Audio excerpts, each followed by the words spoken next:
হে ভগবান, আমি বেরোলেই কি আমার বরের গাড়ির তেল শেষ হয়ে যায় আমি বুঝি না। যখনই একটু বলি বার হব আগেই ওর গাড়ির তেল শেষ হয়ে যাবে।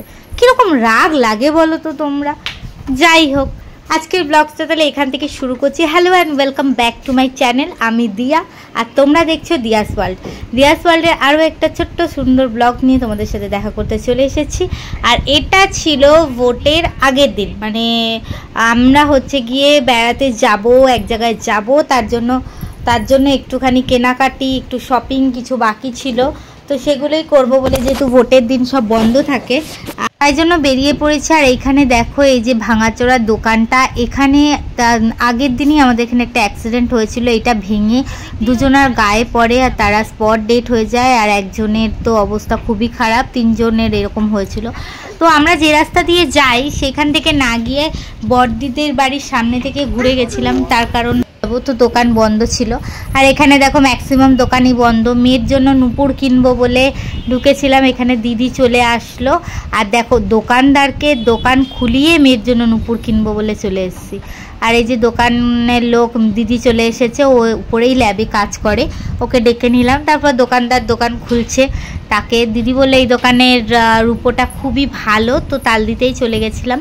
এই দোকান থেকেই পায়ের মলটা কেনা হয়েছিল দিদির, মানে আমার মেয়ের, দিদিই দিয়েছিল, তো ওইটাই চেঞ্জ করে নূপুর নেব, তাই জন্য ওই দোকানেই চলে গেছিলাম।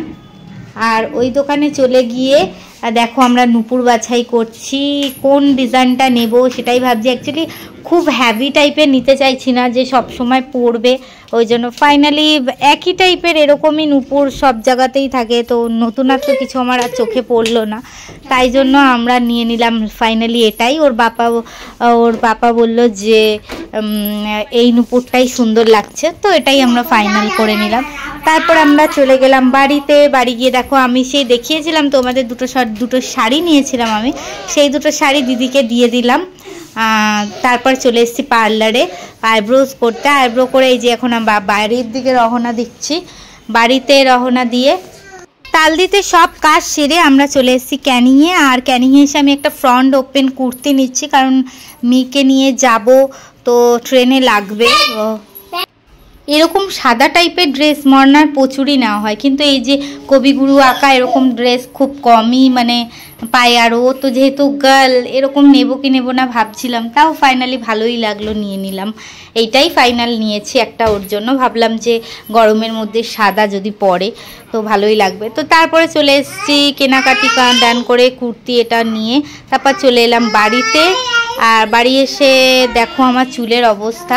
অ্যাকচুয়ালি ব্যাপার কি হয়েছে, আমি সবসময় ভালো জায়গা থেকে, প্রথম যখন স্মুথনিং করেছিলাম তখন আমি ভালো জায়গা থেকেই করেছি, তারপরে যখন ক্যানিং থেকে স্মুথনিংটা করালাম তো আমার চুলটা এরকম ভেঙে ভেঙে পড়ে গিয়ে এরকম হয়েছে।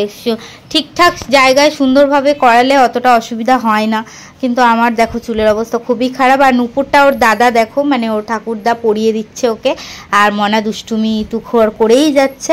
ওর এত সুন্দর একটা মুহূর্ত, তাই ক্যাপচার করতে আমি ভুললাম না।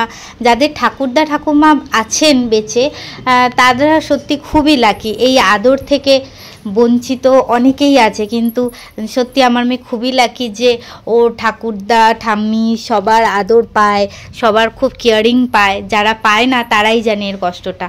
তো যাই হোক, এইটা ক্যাপচার করতে কিন্তু আমি একদমই ভুললাম না, কারণ সুন্দর মুহূর্তটা থেকে যাক আমার ইউটিউবে, আর ভিডিওতে মনা বড় হয়ে দেখবে। তো যাই হোক, আজ পর্যন্ত ভিডিওটা এই পর্যন্তই ছিল। তোমাদের কেমন লাগলো অবশ্যই কমেন্ট করে জানিও। আর ঠিকঠাক সময়ে ঠিকঠাক ভিডিওটা দিতে পারছি না, তার জন্য আই এম রিয়েলি সরি। যারা এখনও সাবস্ক্রাইব করোনি প্লিজ সাবস্ক্রাইব করে নিও। আর দেখো এখানে কিন্তু মনার মাথায় লেগে ফুলে গেছে, আর এটা তোমাদের বলতেই ভুলে গেলাম। তো পুরো ভিডিওটা দেখার পরে তোমরা দেখতেই পাচ্ছ যে মাথাটা টাক খেয়ে ফুলে গেছিলো, আর ওর লেগেছে, ও দেখো দেখাচ্ছে সেটা। চলো সবাইকে টাটা। ভিডিওটা কেমন লাগলো জানিও। যারা ফলো করোনি ফেসবুকে এখনো ফলো করে নিও। আজকের ভিডিওটা এই পর্যন্ত শেষ করছি। Bye bye. লেগেছে যে নীল হয়ে গেছে গো সোনাটা। সবাইকে একটু বাবাই করে দাও তো। Bye bye. উমা দি দাও একটা। হে টাটা।